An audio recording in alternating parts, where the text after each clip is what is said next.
It's all about humanity. About humanity.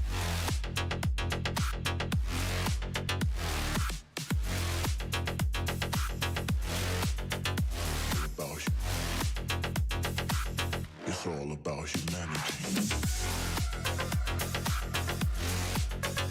About humanity.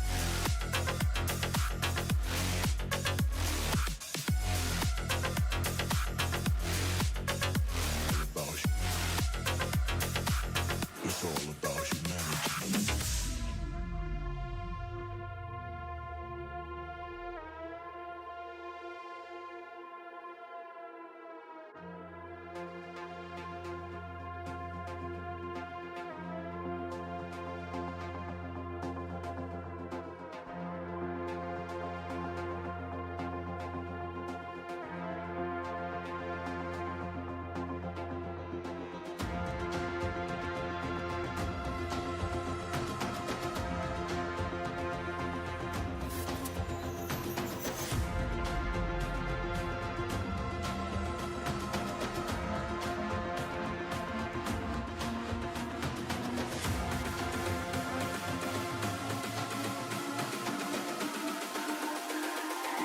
It's all about humanity.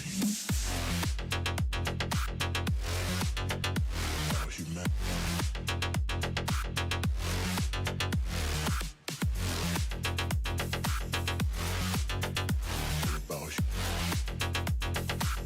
It's all about humanity. About humanity.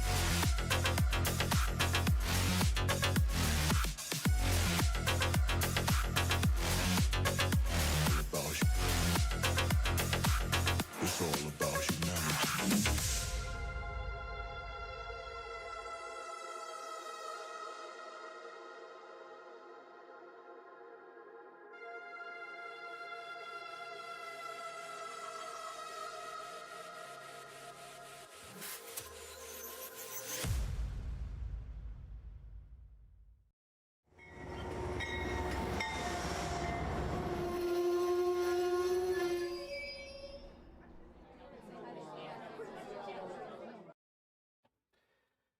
Hello, model citizens. Welcome to Humanity Junction. Tonight on Trains and Tech, we are going to be talking about more changes to the layout because I guess that's just kind of the way things are. We'll get into that. But before we do, I don't know if anybody's noticed yet, but it's September. I don't know what happened to the summer. I don't know what happened to the year, but somehow it's September. Before we know it, we're gonna blink and the year's gonna be over. So I'm doing a little bit of a health challenge. Make it what you want. Head over to Discord. I know I've mentioned it the last 2 weeks. A couple people are doing their thing, sharing their journeys, and yeah, so check that out. Before we get to the changes on the layout, I do have a couple of items that actually could take us down a little bit of a rabbit hole. So let's check those out first. Where are we going? Over here. So this, I'm actually looking for opinions on this one. Tape. I have a lot of different, types of tape. And this is a tape that I bought for a different project. Didn't end up doing the project, but I still have this roll of tape. And I was about to throw it away, and then I said, wait a second, maybe I could do something with this on the layout. But I haven't figured out what yet. So at this point, I have a whole roll of 2-inch aluminum tape. I don't know what I'm doing with it. It is another thing that I'm going to store in the layout room, probably for the next 2 or 3 years, and still not have any idea what to do with it. So if anybody has any thoughts, what to do with aluminum tape and modeling, let me know. Let me know. We got one thought already. Adam says I was using it for roofing on some buildings. That is truly duct tape. Aluminum tape is not duct tape, but some people do use aluminum tape for that stuff. You know, I was wondering about this for corrugated metal. The one problem is that one side of it is, although it might have a backing, I'm noticing that, I don't know if you can see this, it is sort of moving. So maybe there's like a backing to it. They make these tools that you could like stick the aluminum in and like run them through it, and it kind of will make it like corrugated. So maybe, maybe. I mean, worst case scenario, right? What's the saying? If it moves and it shouldn't, tape it down.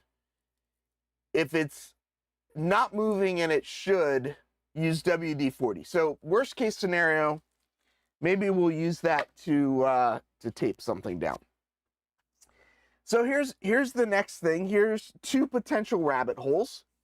I'm not sure which one to open first, so I guess I will come to you and ask. Dave says aluminum tape is for duct work. Duct tape is not. I guess technically, that is true, isn't it? What is duct tape actually for? I don't even know. Dennis, I thought you were on vacation. You missed the whole opening. So I completely read this wrong. I thought it said cover toilets with the aluminum tape to make silos. And what I thought Tammy was saying is to cover the toilet seat, and then when you do your thing, it'll make like a silo. But I realized that she said cover the toilet rolls, which I guess would make sense as well. Duct tape. It's duct tape, isn't it? Anyway, okay. So two packages. Which one should I open first? Let's talk about what they are. This package came from Cameron of Caboose 121. I think if anybody's been on the channel for a while, you'll know him as one of the troublemakers on the channel. He's been working on a little something for me. I don't know, what's it been, 6 months, Cameron? He says do that one last, but he doesn't even know what the other one is yet. This package over here comes from our friend Sean over at Klondike. I actually messaged him and I said, did you just wrap a brick and send me a brick? And he said, no, there's actually, something in it. So this one on this side apparently has been in the process since February. This on this side, definitely less time than that, but I've got the knife. Question is, which one should we open first? Duct for sealing, seals in heat, air, duct work. Yeah, see, I don't even know. Come on, get to it. I was just thinking we should all start sending heat bricks. Yeah, no, don't. There used to be this thing, and I think it's, I don't know if it's illegal or not, so don't do it. But I once heard that, you know how you get those like, free return postage, letters, like people were trying to get you to sign up for a credit card or whatever, and they would say, free postage, send it back. There was this thing back in the day that said, oh, just like glue that to a brick and then put the brick through the mail, and then the company that sent that item would have to pay to ship the brick, and that maybe they would stop shipping all of the junk mail. I don't think that actually worked. I don't know, but that was a thing that people said. So I don't know. All right, because Cameron said open this one second, we'll start over here. We'll start over here with this one. I'm not actually sure how I should cut into this. So, yeah, that is true. If you got sent one brick at a time, you could eventually build a house. Yeah, Dave, I've been trying not to buy too much stuff, but I did just buy stuff, and we'll talk about that when we get to the layout. So let's cut this open, see where we go. I have a sense of what is in here, and I suspect it is something that I don't necessarily want to make a mess of. Yep, they are what I think they are. So let's see if I can cut them out. And worst thing, the worst thing that'll happen with this live stream is if things go too quickly and we get through everything, I can put these together. If you don't know, Sean at Klondike has a website. On the website, he has a bunch of laser cut as well as some 3D printed stuff. He does some live streams where you can actually watch him cut and so what these are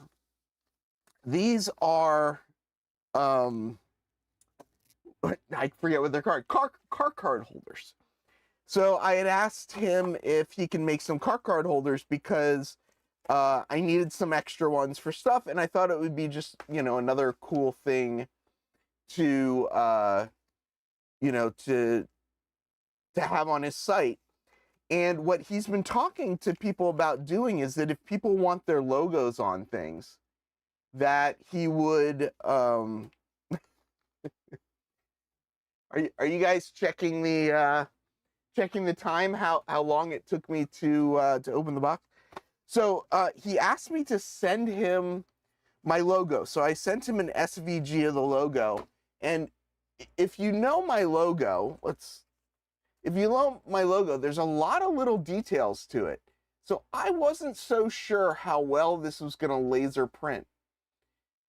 But he actually, I think this came out fantastic. So these are car card boxes with my logo, what's it called? Engraved into it. Engraved, is that the right word? I guess that's the right word. And it looks amazing. So we'll take a couple of these. We'll put these together. Maybe later today. Yeah. So Andy says there are a lot of details, and the reason Andy knows that is if you ever come over here, you can see Andy made this. So this is the center part of my logo. So my logo spells out human, and the big H is on the outside, and then it's UMAN. And Andy is an amazing modeler, and he made this for me, and I stuck it onto this green board. But yeah, so that's why he knows there's a lot of details. But I got that sitting up in the layout room if anybody ever comes to visit. Are you saying Sean at Klondike won't answer any of your emails? If that's really true, Ray, reach out to me and I'll make sure that you guys get connected. Wait, I always thought you thought no, it's human. Overdesk. It's H. So it's here's the. Now I want to bring up like a big version of it so you can see it. But what it is it's, human city. It's the humans within the city. So the idea is that this is the city, UMAN, and this is the big H is like a bed. So it's like the humans are sleeping within in the city. But yeah, that's what this is. It's a U and then an M and then an A and then an N. So I don't know. Yeah. So Ray's taking a poll. Ray wants to know, has he ever told a lie in this chat? The city never sleeps, but the people within the city do sleep. And yes, the H is a bed. No, John, so, and it's actually not just abstract buildings as well. Now, of course, you're going to ask me to remember what the buildings are, and I'm going to do a terrible job, and I don't remember. But the buildings are actually, this one here is on 57th Street. The Hearst building is this one over here on the left. You can see, maybe you can make it out right there. That's the Washington Bridge. Inside the A is the Statue of Liberty. One of these buildings is the Grace Building, and I forget which one that is now. But yeah, they were all kind of designed off of actual New York City buildings.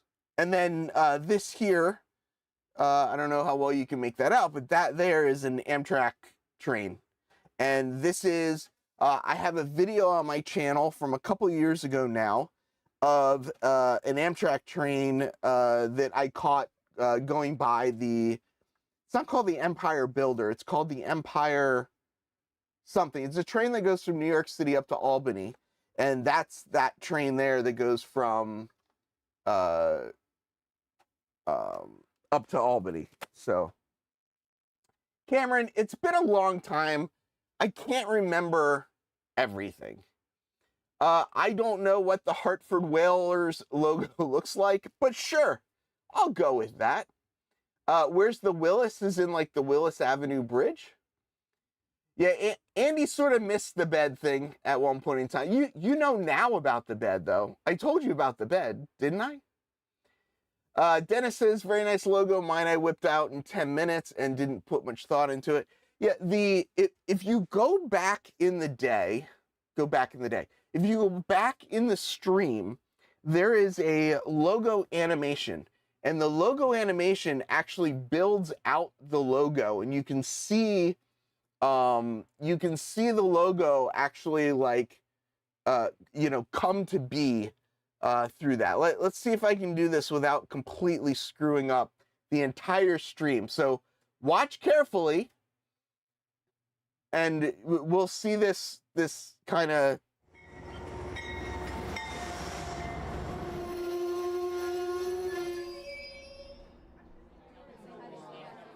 so the idea is it's the train coming into the city and then the lights all coming. Andy, we've discussed this. I know we've talked about it.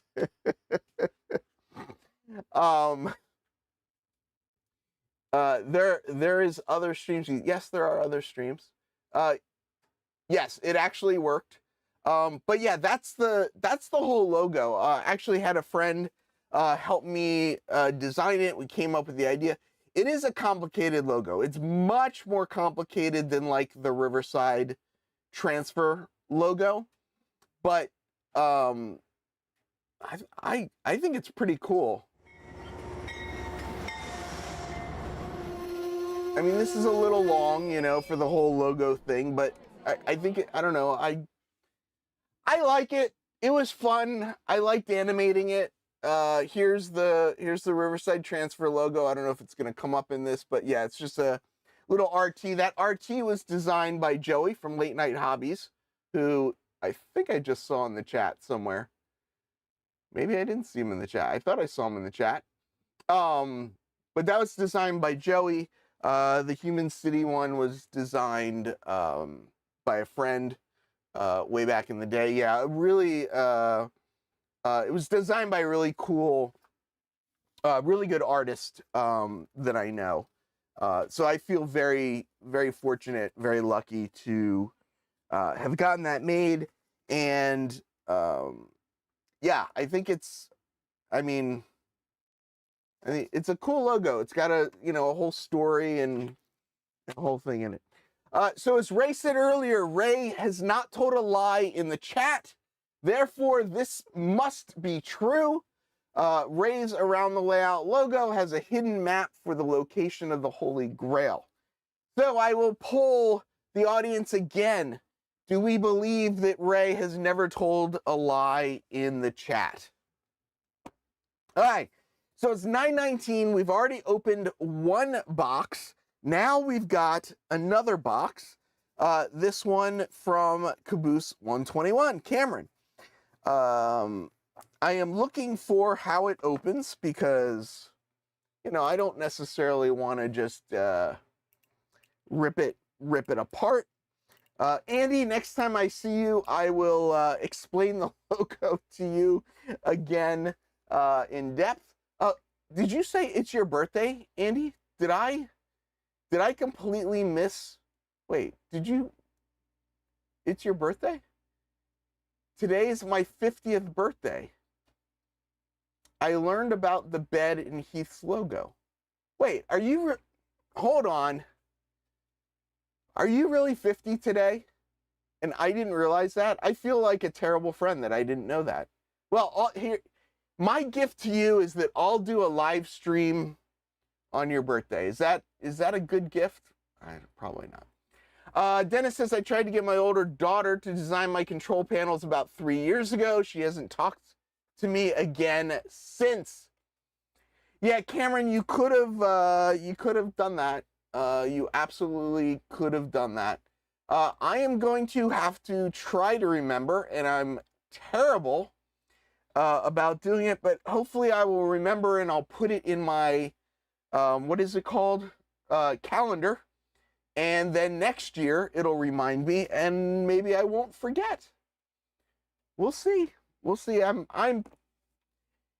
I didn't have a calendar, I wouldn't remember anything.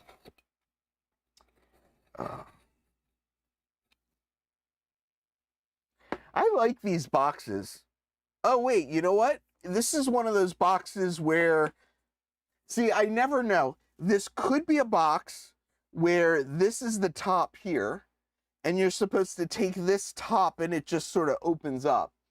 Or this can be a box like this, where this little flippy part pulls up, and then the whole thing opens. And I never know when I get one of these boxes which way it is to open. So I end up like cutting all of the seams and then spend like the next 10 minutes trying to remember how to open it. Yeah, this Alpha blade, those are really good blades. The cheap ones that I have are this style. And these are fine for most things. These are actually fine for opening boxes and stuff like that. But what's great about these is this blade.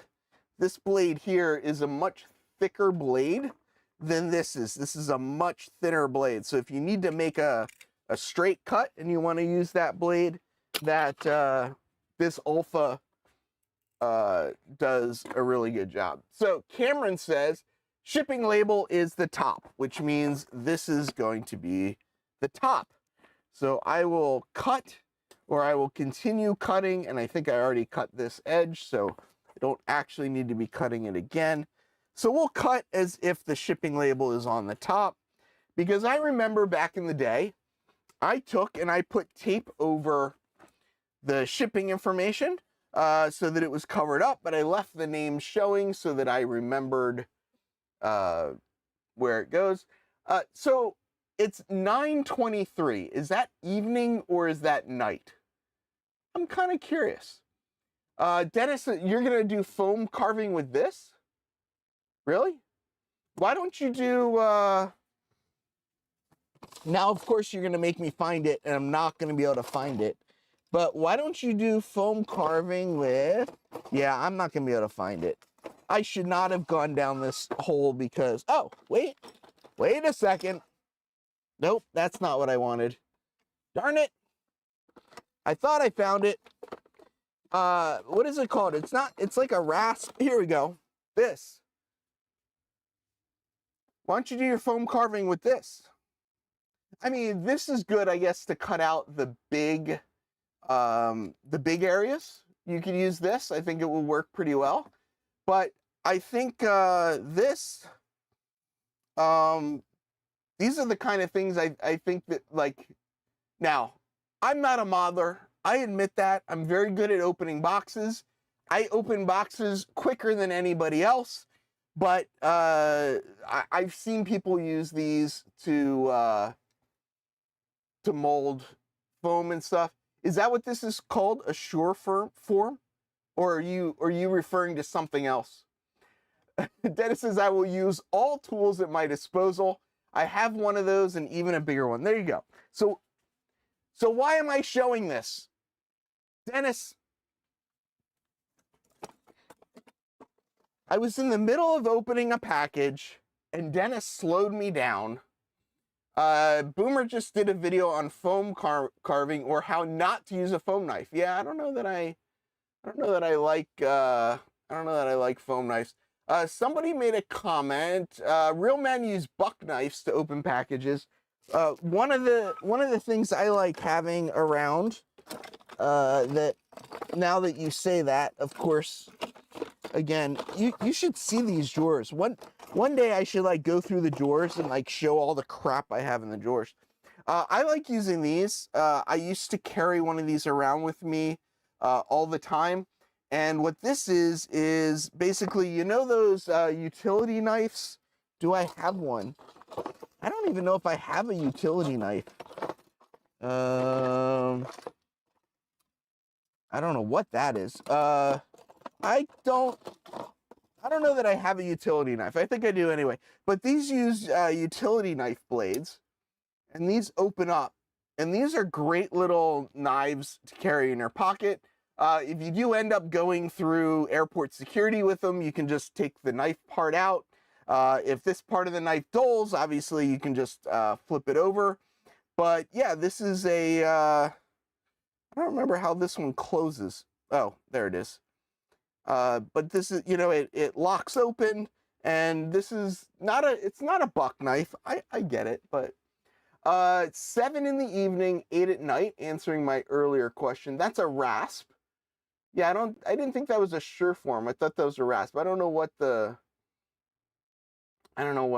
was called. It's very transparent what I'm doing. I don't know what I'm doing. Chainsaws. Now, I would love if Dennis from Otter Creek got one of those like little mini electric chainsaws, and if he used that to carve foam, oh, even better. If that was on a live stream, that would be the best live stream ever. Not to be accused of the utility knife, give him an axe. You should shave with that. I ain't shaving with anything. What's in the box? I don't know. I gotta open it. Only 33 minutes left. Okay, we got caught up in the chat. Usually I don't get behind in the chat, or if I do get behind in the chat, I just kind of ignore it, but you know. All right, so we're gonna cut the other side. Looks like I already cut that side. I have now cut this side of the tape twice and this side of the tape twice, and the box still isn't open. Yes, he was very adamant you can dye and not to use a hot wire. I'll make sure. I didn't see that video yet. Is it because of the fumes? Because burning foam puts off some really not so nice stuff. Is that the box that was sent to Florida? No, this box was sent from the Colorado area. Now I'm blanking. Utah. Wait, are you in now? Gosh, boy, I am doing terrible. I can't remember if Cameron lives in Utah or Colorado. He lives somewhere out there. Utah. Okay. I should have known that. I was close. Do we need someone to tell us what tools we should use? Sometimes. There we go. He's got a mini chainsaw. I want to see it. The foam won't stand a chance. I would like to see the mini chainsaw in action. These are great boxes to save, but the problem is, like, I don't really have room for them, so I end up throwing them away. And then the second I throw them away, So we'll just throw that on the floor and we'll deal with that later. Yeah, oh, Steve, I worry about that as well. I hope it is the correct thing. I worry about soldering fumes a little bit too. I've got one of these fans that I theoretically should use every time I solder. It's got a little filter on it, but it's designed, you know, so it's portable, so you can move it around. I believe it's got charcoal in it or something. I have this, and I never use it. But you should. You absolutely should use it. It would be the smart thing to do. And yeah, sometimes it's good to remind people what tools they should use. Junction Senior, we can't start over. Yeah, I know. I think it is the correct color. Now, I recall sending you more than this. At least I thought I sent you more than this. Maybe I didn't send you more than that. Maybe that is what I sent you, but this seems to be less than what I sent you, so we'll see. Dennis wants to know, did we open the package? We opened the first package. We opened this package. We're still working on this one, though. So, we'll see. Yeah, Dennis missed it. More 40-foot boxcars. When we start talking about the layout changes, I placed an order because I needed some items for the to make the change I want to make. And, you know, because I'm already paying shipping, you know, you kind of start thinking like, oh, like I'll just add a couple of extra things. So at one point I had like 5 or 6 40-foot boxcars in there, and I did not, I definitely did not need them. It's all condensed now. It is.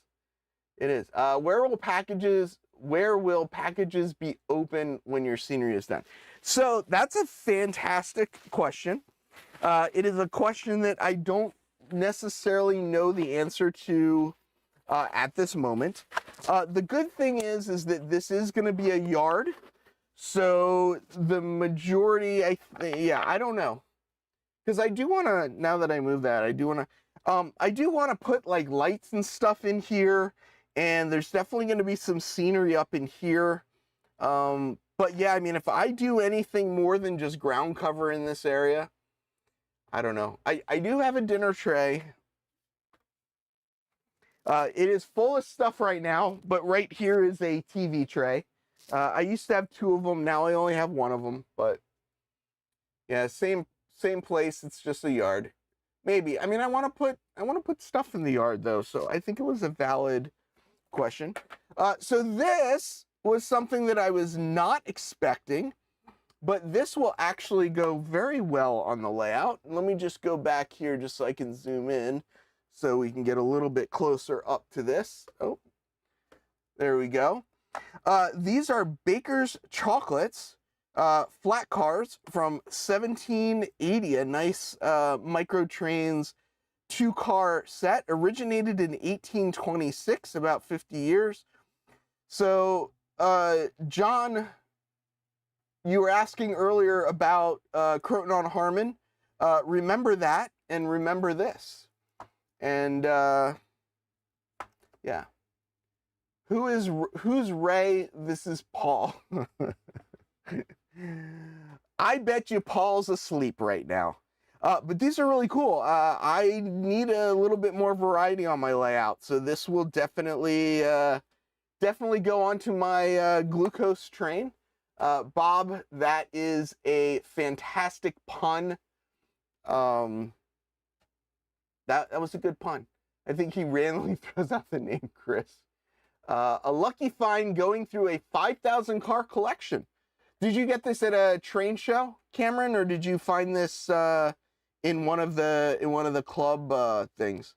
Oh, I see. All of the little top pieces are, you know, I got to look this up too. And this is one of those things where, like, these micro trains packs, especially these older ones, This is an N scale collector, one of the early ones. This could be worth like some money, right? So I always am conflicted whether I open something like this or whether I keep it in the package. This happens to just be something that would work really well on my layout, so I think I'm gonna have to open it.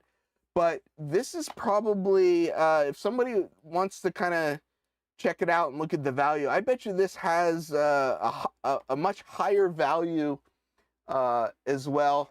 Yeah, the Colorado Model Railroad Museum had a big N scale sale. So yeah. So this is the other item that he got me. It looks like it is a 50-foot FGE boxcar from Chicago and Northern, number 33611. I guess the foam packaging or the plastic packaging wasn't available, so he I don't know if that's toilet paper, or I think this is like three-ply toilet paper. Yeah, 91 on eBay. I had a feeling it was probably wasn't cheap. It needs to be baked into something. We can bake that in. Let me put this away. I'm not going to need this anymore. All right. So this is actually something I'm excited about. Yeah, it is toilet paper. I actually sent, so Cameron did some 3D printing. He sent me some items. I sent the item back to him. He broke it. He 3D printed another one.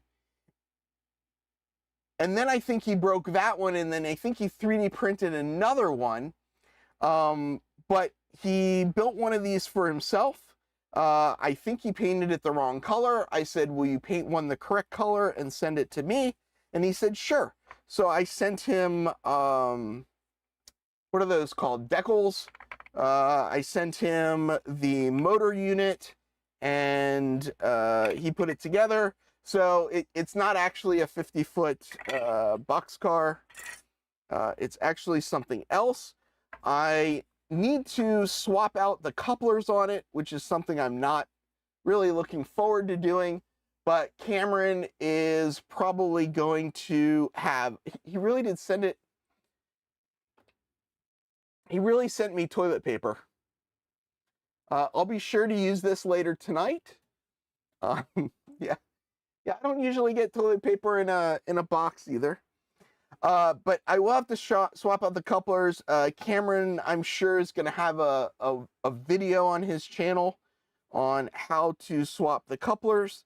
It is in 2 pieces. He left it in 2 pieces so that I can weather it or do anything I might want to it. But the story is, what this is this is a box cab. Back in the day, these were what were pretty commonly used, especially, like around the car floats or in switching areas and stuff like that. So I thought that this would be something really awesome to have on the layout. I don't know how well it's going to pull. I don't know whether I can actually use it for switching. It's only got, you can see, it's only got 2 axles on it. The power for this is the Kato Powerline motor. So, oh, and it actually even has an arrow showing you which is the front. Oh, there we go. Let's not do that. But it is a Kato Powerline motor, so it should run really well. We've got a Digitrax decoder in it. Cameron actually put a bunch of lighting in this as well, so I do need to be very careful when I do end up putting this all together. But I am really looking forward to it. This is the correct green, by the way. We did number 10, which I thought would just work very well. But part of the idea, if you haven't seen them, so there's that. And then I've got these little transfer cabooses as well. So I thought, oh, and I'm not showing it on camera. Let's try putting it down there. So I thought this would just be a fun little thing to have on the layout. This is obviously a lot more modern than this is, but it's just the combination I think is good. N-scale use goop for connectors? No. I will change to microtrans couplers. Cameron actually told me what the coupler is that I need to swap it with. I may have some. I haven't looked. I might need to order some, so I'll have to check that out. Cameron says I could pull 8 beer car tank cars with mine, surprisingly powerful. I guess what I'm worried about a little bit on my layout is because it's a switching layout, I have a lot of turnouts. All my frogs are powered, but I'm hoping that this will go well over the frogs, but it actually looks really great. I don't know, Cameron was like, if it doesn't look right, send it back, but it actually looks really good.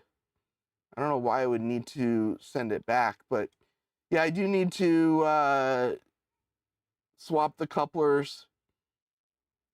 I guess, you know, if Cameron can do it, I can do it, right? Maybe we'll make a live stream out of swapping those couplers. I need to paint my transfer caboose since I have decals for it. Yes, you do. Use Kato couplers. I'm going to use the microtrains couplers. The reason I'm going to use the microtrains ones is because the Kato ones, while they look more prototypical, they're very hard to couple and uncouple, especially on a switching layout. So, Andy, throw in some details down. Ingersoll Rand, and Alco together made them. The CNJ 1000 is basically the prototype for what this kind of is, and that is in the B&O Museum. Cameron says 2 pieces. It's all soldered together, though, ready to run on 3. Okay, so it's programmed on channel 3. Don't have the layout on, but we'll get that. Messing with couplers is one of my least favorite aspects. I agree. I agree as well. Ray is still pretending to be Paul and still pretending to be in Australia, which he is not. Lay a cab next to it. What type of, what do you want me to lay next to it for size comparison? Here's a 44-ton switcher. So it's smaller than a 44-ton switcher. And, you know, here's a, I don't remember what that is. Oh, it's a S2, I think.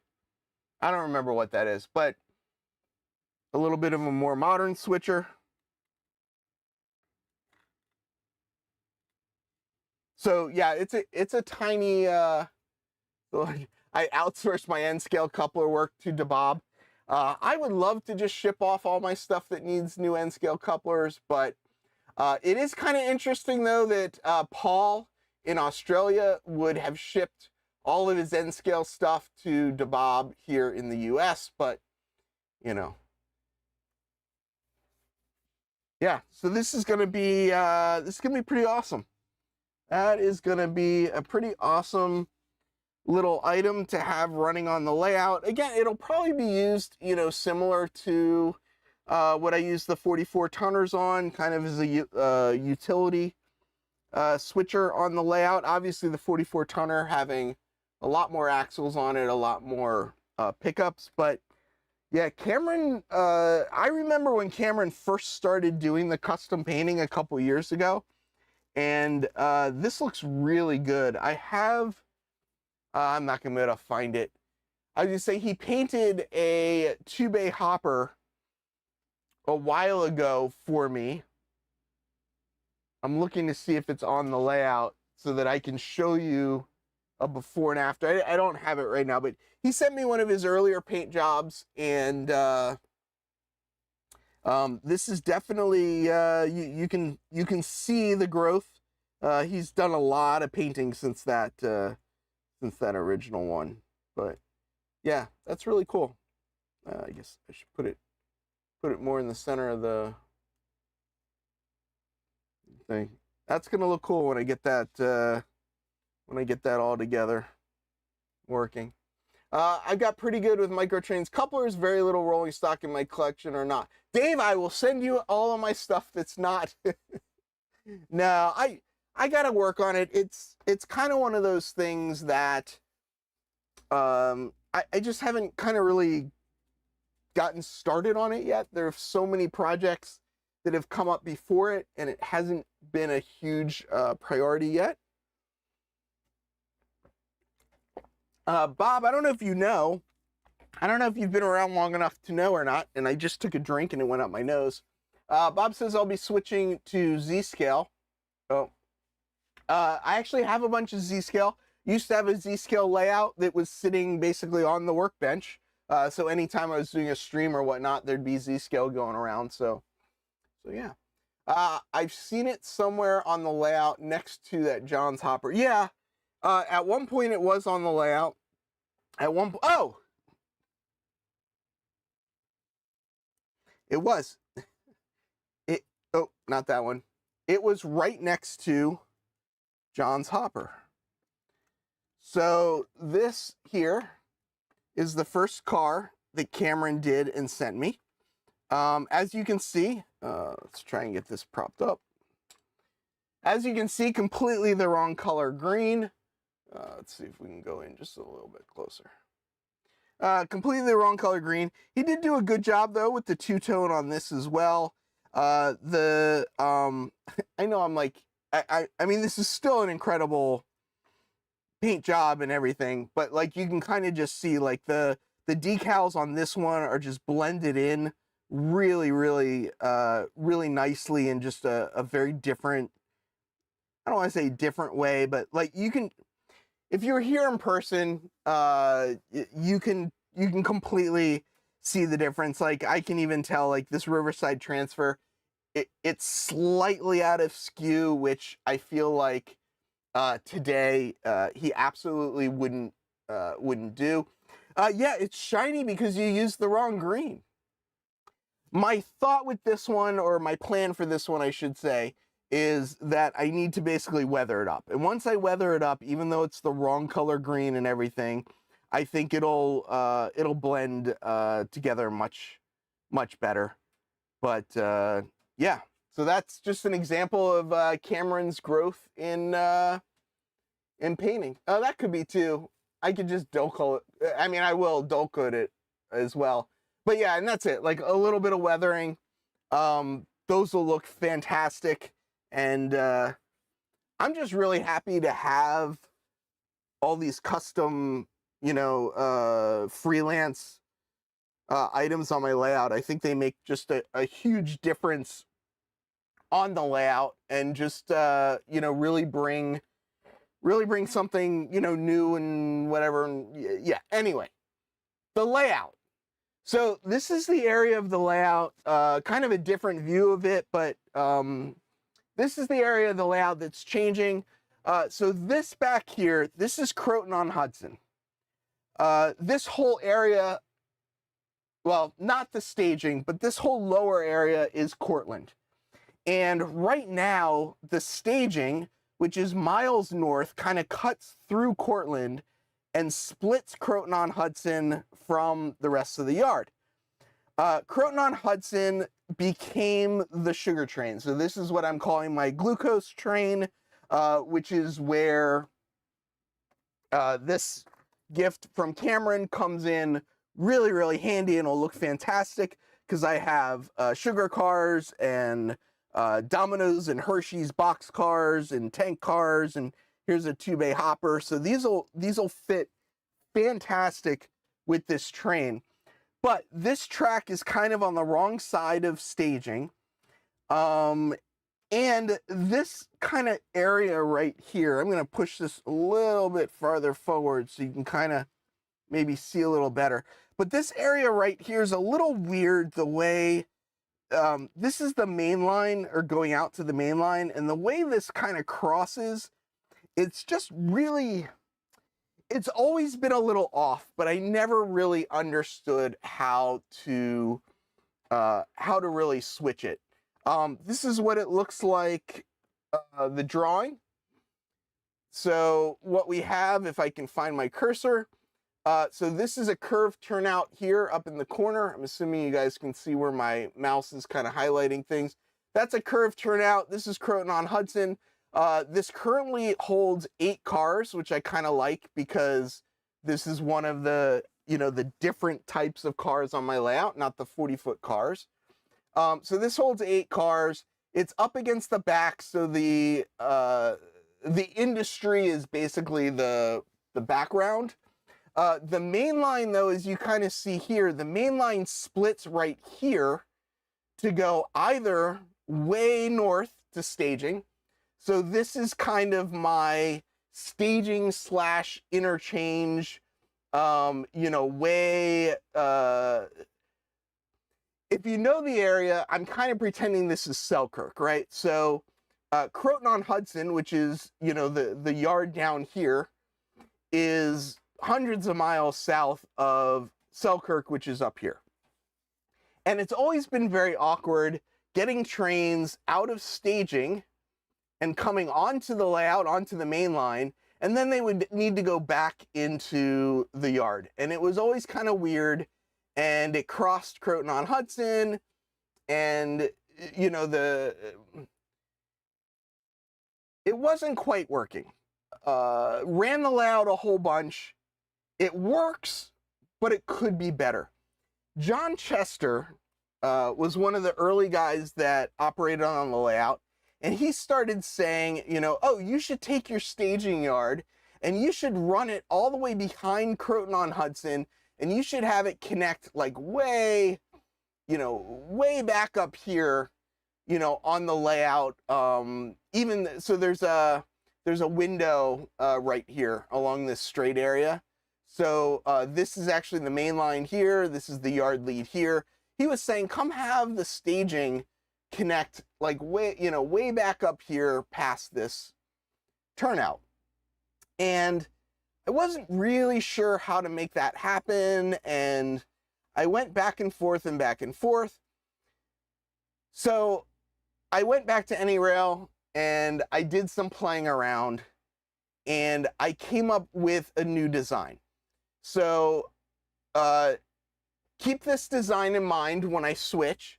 Take a look at the location of this turnout here. Note the location of this turnout, and note the location of this turnout. And the items that I'm telling you to notice, I'm telling you to notice because they don't move. The only things I need to move are these 2 turnouts here. And I think I'm going to get a much better layout out of it. So here's the next version. This is version 142 for any of you that are counting. Essentially what was built was version 138. This is now version 142. So what we did, so this was one of the existing turnouts. Basically this was where Croton-on-Hudson was. So now the staging, instead of, if we just go back, instead of coming up here, right, and connecting up into here, the staging now essentially is going to run around and connect up back here. And what is really good about this is that I can build a barrier. And if we go back to this view here, not that view, if we go back, let's go to this view. Yeah, if we go to this view, you can see I've got this barrier here. And what this barrier is it's kind of the divide from, what is kind of on layout and what is basically kind of off layout staging back here. So with the new design, I can extend this barrier all the way out, basically all the way out to, to back here somewhere. And then all of this can become hidden. I moved Croton-on-Hudson basically to being right off of the yard. I don't know that I like how long it is. I may shorten it. The reason I made it this long is because on this version, this will hold 8 cars here. And that's kind of what you see here in the back here. This is 8 cars. So I kind of wanted to keep the car count as I switched from this version to this version. So that's why this is that long. I'm not sure if I like it or don't like it, but the idea is that I will push Croton-on-Hudson closer to staging, right? So what we'll have, and I just made that kind of bad, is staging will kind of be covered, right? It'll be on an angle. I can't make an angle with the box, but the staging back here will all be covered. And what is now on the backdrop as the sugar factory will move to being an industry that is basically hiding this staging area. And it'll kind of be like, let's see if I can find the right camera, and I usually get this wrong. Let's try this one. Will this one be better? Yeah. So it'll kind of be like this industry here, where the cars will be able to kind of be, you know, in front of the industry. The industry will kind of come up. It'll hide that staging, give that barrier, that separation. And then it'll put the Croton-on-Hudson track / industry in front of it. So that's kind of the idea there. This turnout did not move. This turnout did not move. This turnout did not move. This turnout I will reuse.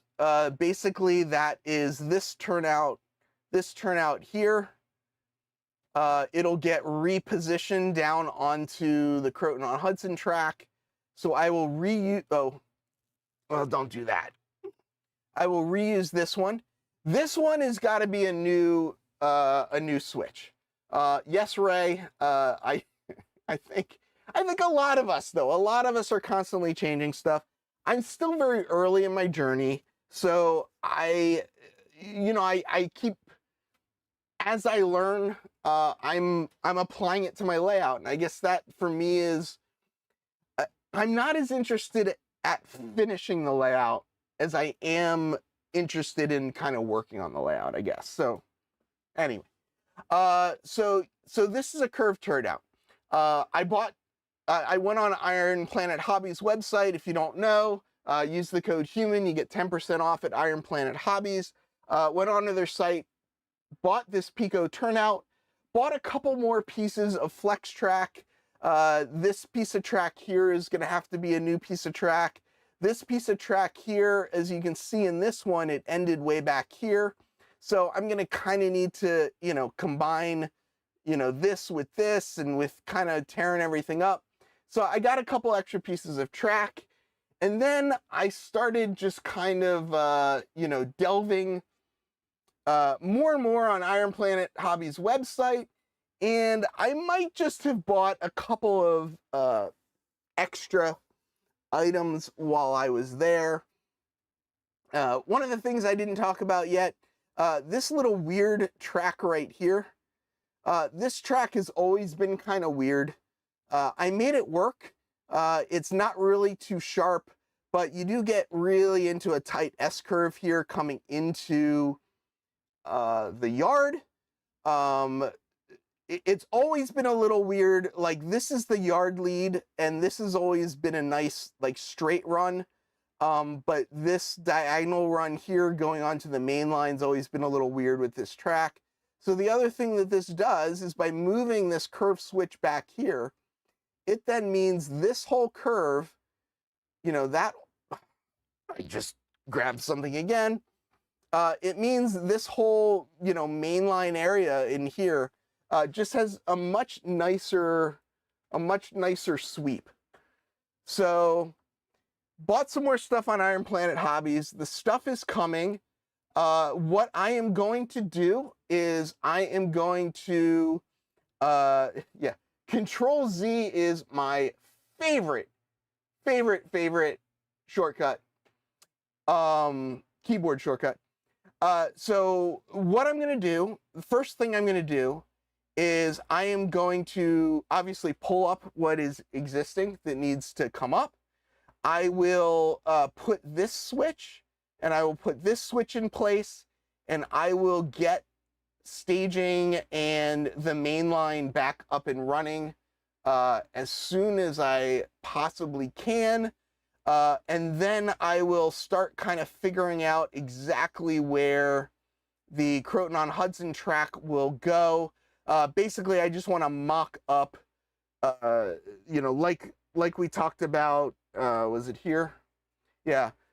I'll probably use this structure a little bit just to mock it up, but just to kind of get a sense of the spacing and make sure that I have enough room back there for getting, getting a piece of structure in there. I guess I just realized I do have, I could add, some structures in on this version as well, which I guess I should do to kind of give me a little bit more of a sense. But this is, this is my barrier here between the staging and, staging and the yard. So I just need to figure out how it's all going to kind of adjust in this area. So making changes, nothing has been ballasted, so moving stuff's going to be easy. I used PVA glue to glue down all of the track. So all I need to do is spray it, leave it for like 5 minutes. It'll come right up real easy. I should be able to move the 2 switches pretty easily. That area is very congested because that's where my command station is underneath. But I did all the wiring. I labeled all the wiring pretty well.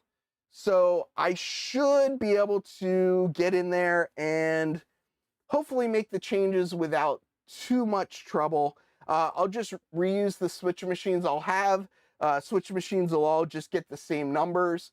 Because I use JammerEye tablets to control all my switches, all I will need to do is go through and update the graphical interface on my tablets, and it'll be a simple change to get all my tablets and everything working. So once that switch comes, I guess I'll start ripping stuff up. I don't know when I'll be able to have the next op session, because this is gonna take a little bit, but maybe it'll give me some time to do some other things as we go. That's my update from the city that never sleeps. Farewell, model citizens.